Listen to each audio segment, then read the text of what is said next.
What is going on, guys? It is Mad Hatter Gaming here, and welcome to a Eisen Drache map strategy guide, whatever you want to call it. This is how you're going to be equipping the sparrow or the bow and arrow, whichever you want to call it. It's actually called in the game the Wrath of the Ancients, if I'm not so mistaken. You'll see at the end of the gameplay when I get the arrow, or the bow and arrow, not the arrow, but you can use the arrow as a weapon. That's something pretty cool about it.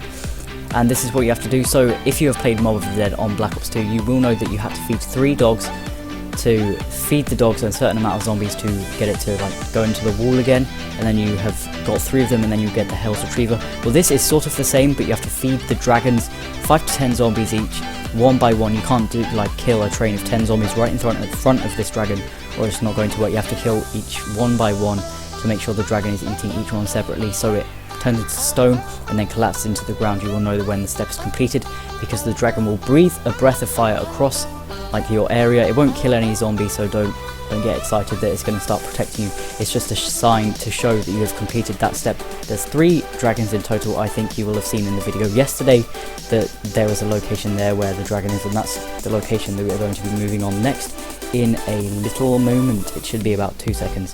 Here we go. So this is in the temple room where the Argatha was, where I showed you yesterday in the other video, and it's basically just a simple process of training around this pyramid thing, training around the area, and you can see that there's pressure plates being activated there. I don't really know what that is.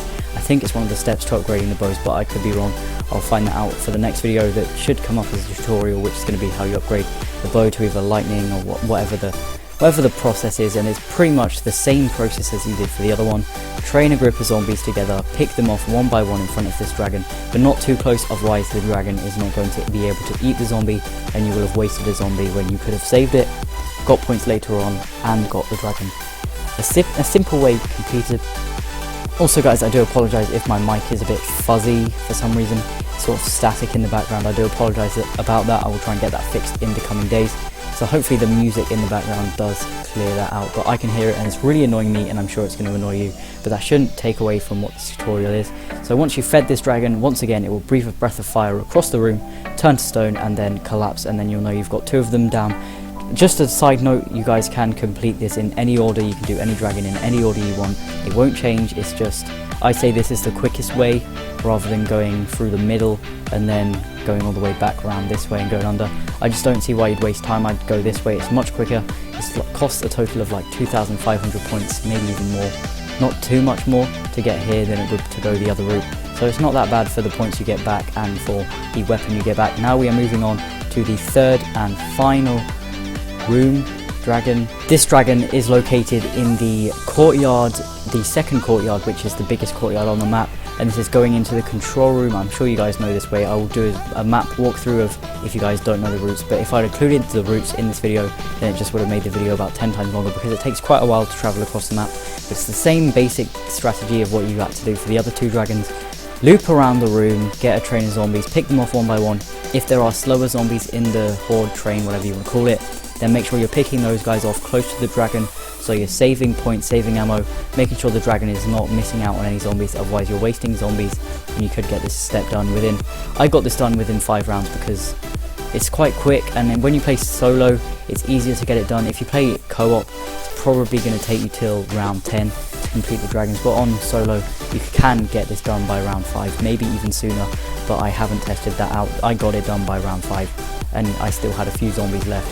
But it's the same basic step. Once the dragon is completed, it will disappear, turn into stone, and then you know the steps completed, breathe fire across the room. Same thing as the other 2 dragons, and it's just going to be signaling what you have to do. And this means you go on to the temple room where you were for the 2nd dragon, and you will go up a staircase to the left or to the right. I can't remember which side of the room it is, and there will be a knight lying on a table. I think it's a dead knight, and the bow will be in a like window bit of the room. So this is the gameplay with the sparrow, or the Wrath of the Ancients, whatever you want to call it. It's basically the sparrow, and the best way I'd say is to kill the zombies is get them in a horde, shoot at the floor, and then it will either turn them into crawlers or early rounds kill them. But I will say this does become slightly weaker at round 15. It will still kill them quite quickly, but it's at least a 2-shot to kill all of the train at round 15. So I will bring the update video, or the upgrade video, later this week. Raid that I will most likely be bringing you guys is going to be the electric or the fire bow. It depends which I want to do. So basically, if you want to go and collect this bow, I forgot to include this earlier, but you go up this staircase through the temple room. Up the staircase there should be a knight on the table. The bow is in the window, just pick it up, have a go of it, and that's how you get the bow. If you guys did enjoy this video, be sure to smash that like button, subscribe if you're new around here, and I will see you next time. Goodbye.